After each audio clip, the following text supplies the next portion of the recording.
Hello, hope you're all well. Welcome to another tutorial. This is going to be about freestyle paper cutting.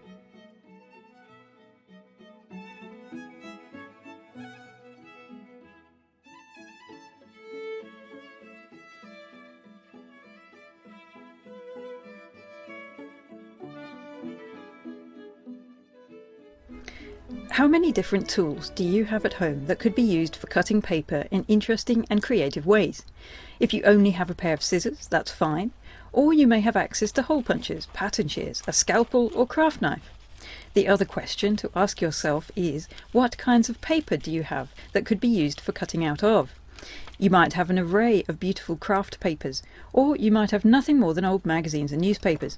These are all valid for paper cutting. Cutting spirals out of a sheet of paper is a fun way to begin thinking creatively about paper cutting using a freestyle approach. So I'll be showing you a range of tools and techniques in this film.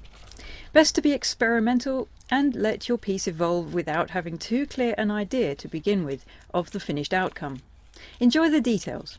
Enjoy the feel of slicing through paper. Enjoy the three-dimensionality of a paper cut at any stage of the creative process, the way it interacts with light and creates shadows when you hold it up to a light source. Find a piece of paper that has interesting patterns or imagery on it. Before you start cutting, you might loosely map out the overall movement of your design, but don't be too precise. Think about shapes you like and cut them out. Magazines are a useful source of paper covered in a mixture of random text, lettering, imagery, photos, colour, black and white. Remember, there are no rules in freestyle paper cutting, except please ask permission before you unwittingly chop up someone's favourite reading material. I'm always most inspired by the forms and patterns we find in nature, so in cutting out spirals I was thinking of fern fronds, tendrils, tentacles, or hurricanes and spiral galaxies. If you don't start out with a clear idea of the end result, you'll allow yourself far more freedom to play. It's often the unintentional and unexpected things that achieve the most effective results. Paper cutting is based on the fundamental principle of positive versus negative. Bearing this in mind, it's always worth saving the bits that you cut out. They might be useful later. If you have pattern or pinking shears available, these can add a highly decorative mechanical pattern to your paper cut to balance the organic shapes of normal scissor cuts. Similarly, hole punches of various sizes can effortlessly open up and perforate the solid areas of a paper cut to increase its decorative quality. Most punches have a very limited reach of a few centimetres from the edge of the paper. This limitation can be exploited to create an attractive border or edge to your design. We'll come back to the other hole punch techniques later. At any stage of cutting out, you can begin to play with the sense of positive versus negative. While the negative shapes are still attached, you can try bending, curling, warping, or folding the paper cut. See what interesting things happen. I would suggest you document the creative process at intervals by taking photos or even a snippet of film. Think of it as an evolving process. Maybe cut a bit more away, always thinking about the balance of positive and negative, and then try arranging your paper cut elements. Remember, just because a piece of paper is flat, you don't have to stick to 2 dimensions. Notice how the paper cut creates shadows. See if you can capture some of these on camera. Try adding back in some of the negative shapes you've cut out and saved. Place them in different combinations. If your paper isn't too thick, you should be able to explore the fold cutting technique. I'm sure most of us cut out paper snowflakes and strings of figures using this method when we were at school. Fold cut paper cutting is fundamental to many folk art traditions and creates very stylish effects. If you don't mind the paper becoming slightly creased, then fold cutting allows you to play effortlessly with concepts of symmetry, bearing in mind that every cut you make will be mirrored once or multiple times, depending on how many times you folded the paper. Start by cutting out the overall shape of your design. This will allow you better access to the paper in the sense of letting your scissors or other cutting tools in more closely to achieve intricate details of pattern and perforation. Take care when cutting thin strands to ensure you don't slice through them by mistake. Open up the piece of paper to check you're happy with the overall shape. Nature is full of examples of breathtaking symmetry to inspire us. Butterflies, flowers and snowflakes. Or you might prefer to think of geometric patterns and mandalas. Once you've got a basic shape, you can begin to trim, fine-tune and elaborate. Experiment with different cutting tools to see what beautiful effects each one makes. Try folding the paper over again and cut into it. Avoid making it so thick that you risk blunting or damaging your tools. See what intricate shapes you can cut. The smaller the tools, the more detail you can achieve. Paper cuts can be as intricate or as minimalistic as you like. Hole punches are another great tool for fold cut techniques, especially when used in combination with other tools. Try using different sizes of punch to vary the textures and patterns you cut. You can open up the design at any stage to see how it's evolving and think about where you might benefit from cutting or trimming more away.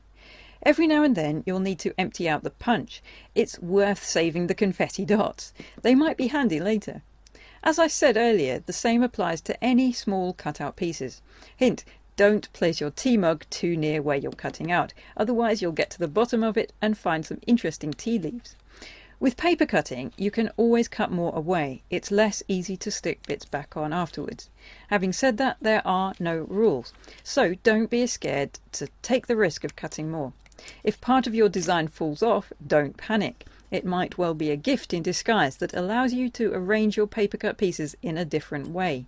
Some of the most interesting and beautiful effects in fold cutting are achieved when you cut along an actual fold line, as opposed to the edges of the paper. Just bear in mind that you need to leave parts of that fold line intact if you don't want the two halves of the paper to fall apart entirely. If you cut cleanly, the negative shapes should simply drop out. If you have to pull on them, be careful so you don't damage the rest of your paper cut. The more you cut away, the more delicate your design becomes.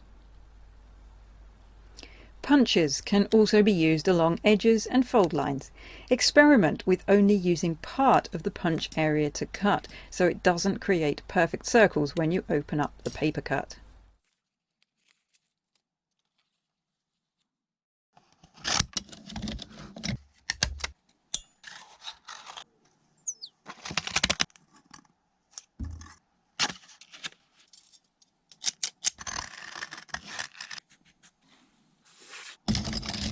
If you have access to a scalpel or craft knife, this is a valuable tool in paper cutting. This Swan Morton scalpel is a genuine surgical instrument, except that the blades I use are non-sterile. But that's okay because we're not doing brain surgery. These blades are replaceable, which is very useful for paper cutting as the tips will get blunted surprisingly quickly. Use a pair of pliers to help you remove a blade from the handle. You'll need to use a fingernail to lift up the end of the blade so it can slide over the small ridge that holds it firmly in place. When sliding a new blade on, make absolutely sure that it clicks into place so you know that it won't come off when cutting. Let's have that again with some sound.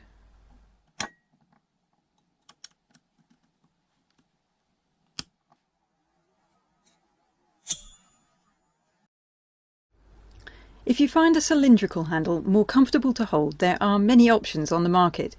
This type of craft knife also makes fitting and replacing blades a lot easier. Simply unscrew the barrel of the knife, remove or insert the blade, and screw back tightly to ensure it won't work loose. Be aware that these knives can roll. Please be careful. Personally, I've always preferred genuine surgical instruments because of the quality and precision they afford for the most intricate paper cutting. Even a utility knife can be used for paper cutting, but it will struggle to achieve the finest details. So, if you've never used a scalpel before, I will run through some basic health and safety features, just so we have some idea. Okay, but the first thing is how to hold it. Be aware that that is the blade, this is a ridge.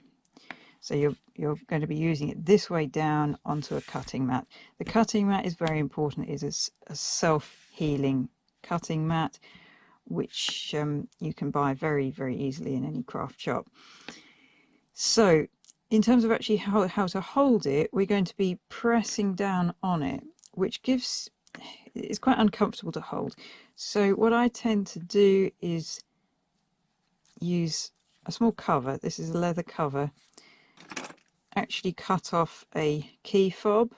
You have to find one of about the right size and just slice and angle it so that you've got that there. Okay, that makes it a lot more comfortable to hold. with that in mind, we're not going to hold it as a pen. A lot of you will instinctively hold it as a pencil or a pen. Try and avoid doing that. Try and hold it like a knife. It is a knife, therefore try and hold it as a knife. So you want to be bearing down and pressing with your finger. If you find that you're instinctively doing that, you'll probably find that this thing gets in the way, so remove it and possibly put some masking tape around there, or the other way is to wear a plaster, padded plaster on your finger so that you can more easily hold it like that. But to be honest, you probably won't need it if you're doing that. The reason that I always advocate holding it like this is because actually all we're using is the very tip of that blade. If you use it as a pen, you will find that that blade tip gets broken or blunted very, very swiftly, which is not ideal for what we're doing. And because there's that much more pressure on it when it's raised up. So what we really want to do is to keep it at a very low angle there, so you can just see it's not completely flat, but it's just raised up a shade. Okay, and for that reason, let's put that back on there. Adequate lighting is very important for paper cutting. You can see here that I've got a powerful halogen lamp with a bendy neck to focus the beam directly where I'm working. But any angle poise style of desk lamp will be a huge aid in angling the light where you want it. Right, piece of paper. We know that we can turn this piece of paper any which way. We can cut, turn, any which way we want. You don't want to be cutting at uncomfortable angles. Okay, so to begin with, I'm going to start by pressing that down, sinking it down. You can hopefully see there, that sort of just anchored the scalpel into the paper. Now, the scalpel is going to point at where I'm going to place my fingers to steady the paper. And then I'm going to cut. Now, if I remove my fingers and try and cut, it's going to slip. So you can see why we need to hold this down and cut. Now, this is where you need to lift it up and just make sure that you've cut it rather than scored it. So just practice cutting cleanly, just to make sure that you're getting the right sort of pressure. Okay, over to small, simple shapes. This is where we use coloured pencils. Coloured pencils are better than graphite. If you use graphite, you're going to smudge the moment you move your hands over it, and you'll get graphite down the side of your hands. So we use coloured pencil. Coloured pencil has the advantages of having different colours, and you can actually, so to speak, colour code what you're doing. This is actually very useful. Right, let's choose something that actually shows up on here. The colour is kind of immaterial. Right, we're going to do some very simple shapes. This is just an exercise to begin to show you some of the basic paper cutting techniques using a knife. If you're using scissors or punches or whatever, shears, etc., then this is probably mostly irrelevant, but maybe of interest anyway. Okay, so you've got your little box. Now, all right, let's find something that shows up on here as well. These shapes are going to come out.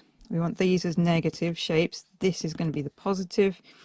These bits here, the window bars, if you like, are going to stay as positive.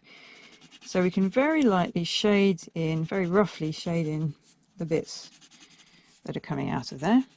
Okay. At this point, use that sinking in technique, and you can see there that anchoring technique is really useful. This is going to point at where my fingers are going. I'm going to cut. Now, at this point, I'm going to stop short of the end of this line. This line, I'm not going to cut to the end, because with any line you cut, you have perfect control over where you put the tip of the blade, but you cannot see underneath the blade. to be able to see where you're actually finishing that cut. Therefore, we're going to turn it around 180 degrees. I'm going to cut from that side. Hopefully, the ideal is that you match those up.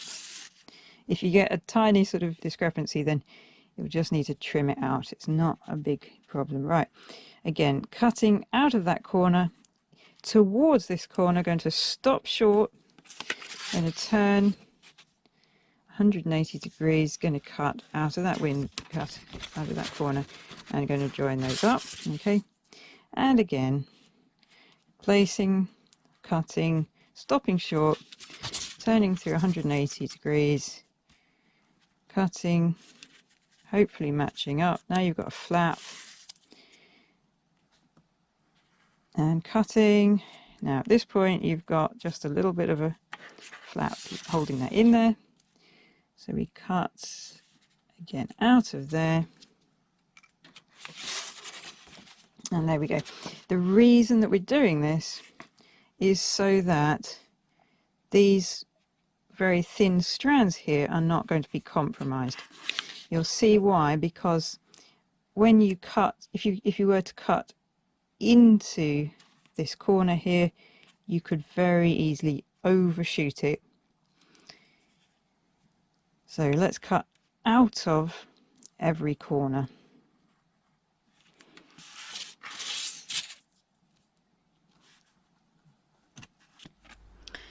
Let me show you this from a different angle. Remember, always turn the paper. Try to keep your wrist as straight as possible. Never cut in an uncomfortable direction, as that's when accidents happen. I often joke about cutting corners in paper cutting.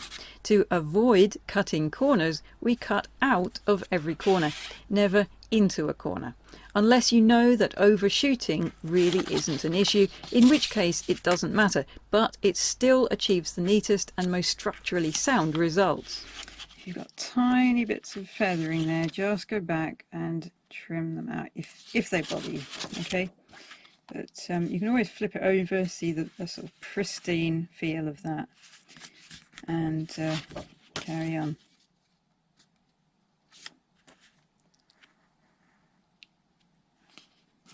You can, of course, to speed things up, if you've got two lines that go in the same direction, we can cut them both. We can cut these as well. But notice I'm still adhering to that rule of missing off a bit there and stopping short there. And we can do the same from this side.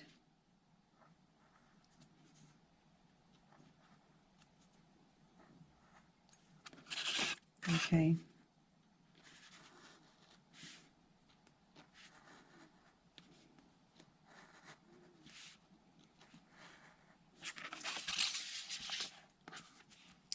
The more intricate and detailed your design is, the more this sort of technique is going to be useful in making your design as neat as possible.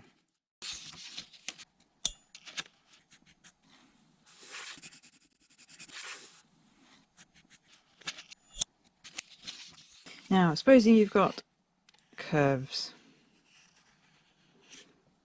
Okay, this is going to come out. Now, with a gentle curve, it's no problem, but with a tight curve like this, you want to do it in several goes.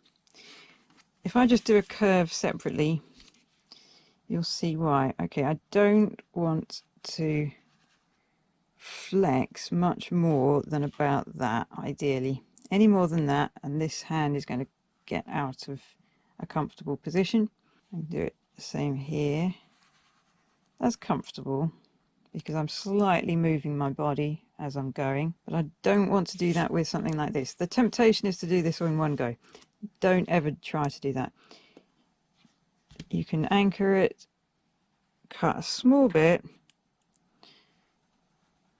a small piece, stop and turn, turn, turn,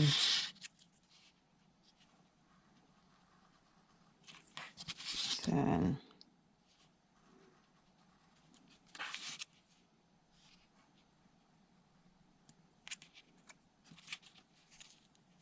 if you've got a tiny bit holding it in, you just want to slice that out. Try and avoid yanking it out because that can damage your work. Okay. If you're going even tighter,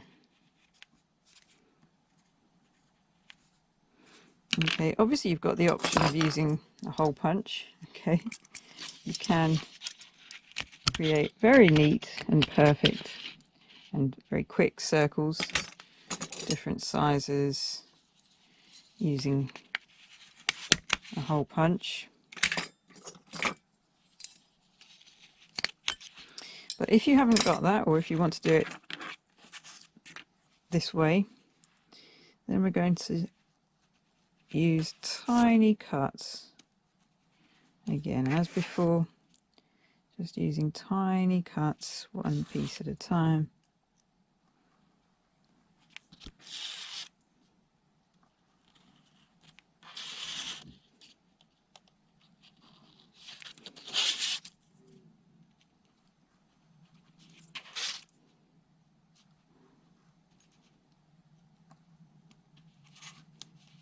These are never going to be perfect circles, but they will read as circles. Even smaller. Now, you remember the sinking in technique that I showed you earlier? All I'm going to do is sink that in. This is the only point where I don't need this hand except to turn the paper.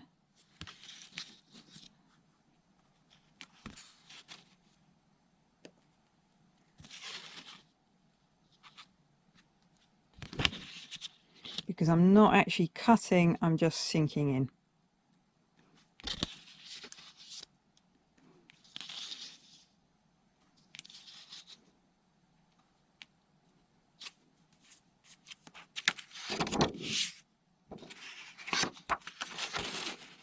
The mechanical ones are always going to be perfect. Handmade ones are never going to be perfect.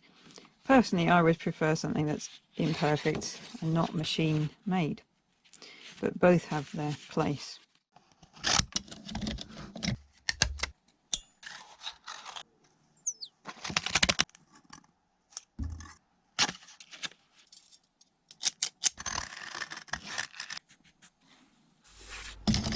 Many people use templates for paper cutting.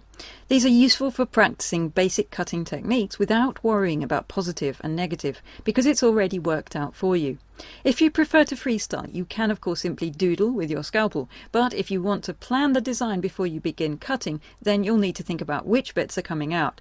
That's when colour coding is a huge help for your brain. It can also look really beautiful in its own right. Here are some sample freestyle semi-abstract designs in progress, hopefully to set you thinking about shapes and imagery you could explore. Personally, I love curves and swirling shapes to suggest movement. The looseness of these marks will balance the precision of the blade. Nothing is too precise, though you can obviously fine-tune as you go. In purely abstract terms, be aware of shapes emerging across your paper and which of these might be interesting to cut out. Think about adding decorative borders and patterns to balance your design. The simplest of shapes can add aesthetic value. Like I said earlier, the paper cut can be as intricate or minimalistic as you wish. Use a different colour to shade in the negative shapes that you want to remove. This doesn't need to be your best colouring in. Allow your design to evolve. Add to it and fine-tune it. Look at it from a distance. I'd suggest keeping it abstract and fairly simple to begin with, rather than launching straight into a fiendishly detailed symbol or image. I also recommend starting with a fairly small piece of paper so you can turn it easily on your cutting mat and not feel overwhelmed by blank page syndrome. Think about how different shapes interact and overlap, and the negative shapes that result. Maybe use existing objects to draw around, coins, leaves or hands. Be as inventive as you like. By the time you come to start cutting out, it should be fairly clear to your brain which shapes are going to be negative. I can't overemphasize the value of colour coding in this respect. If your design doesn't depend on the integrity of very thin paper strands, then you can certainly break the rule of cutting out of every corner, but be aware of compromising any parts that need to be structurally sound.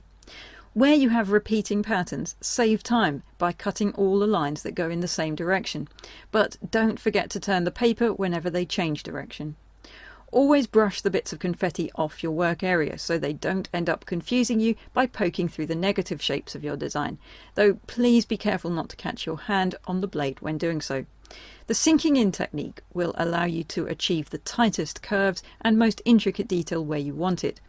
Unlike with the fold cutting I showed you earlier, here it's best to leave as much of the surrounding paper intact as possible to support the fragile details evolving in the middle.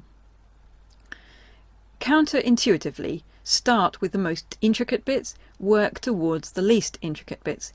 This is the opposite to painting, where you begin with a wash of colour and end with a dot of a highlight. Leaving the surrounding paper largely intact allows you to adapt the design if you make so-called mistakes. Personally, I don't really believe in mistakes. If you think of them as gifts in disguise, you can often use them to your advantage. The really important thing is safety. Replace your blade as soon as it gets blunt. You'll certainly notice the difference. Take breaks to rest your eyes and fingers. Always work in good light. Every few minutes, hold the paper cut up to a light source or contrasting background to see how it's evolving. You might want to think about letting parts of the design break out into 3 dimensions. This is where we stray into a whole new universe of paper sculpting, which defies the very concept of a piece of paper being a flat object.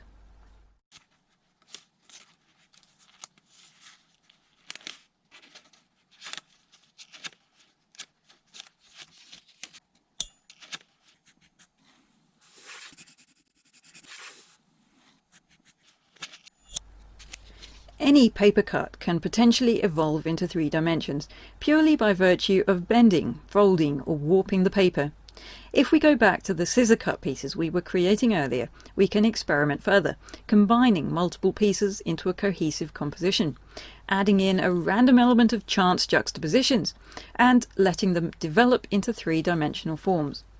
The more freely you experiment, the more chance of unexpected things happening that could be really effective. If your paper cuts were cut out of magazines, you may find bits of text or imagery that now become prominent features of a 3-dimensional structure. A stapler can be a useful way to fix your creations very quickly. Glue or sellotape work too. Or try winding one paper cut around another. Try photographing your paper sculpture at various stages of its evolution, as this is really interesting to look back at later on. As with any 3-dimensional artwork, it's very important to keep turning your paper sculpture and looking at it from different angles. Notice the shadows that your paper sculpture creates, and how these differ from when it was a flat sheet of paper.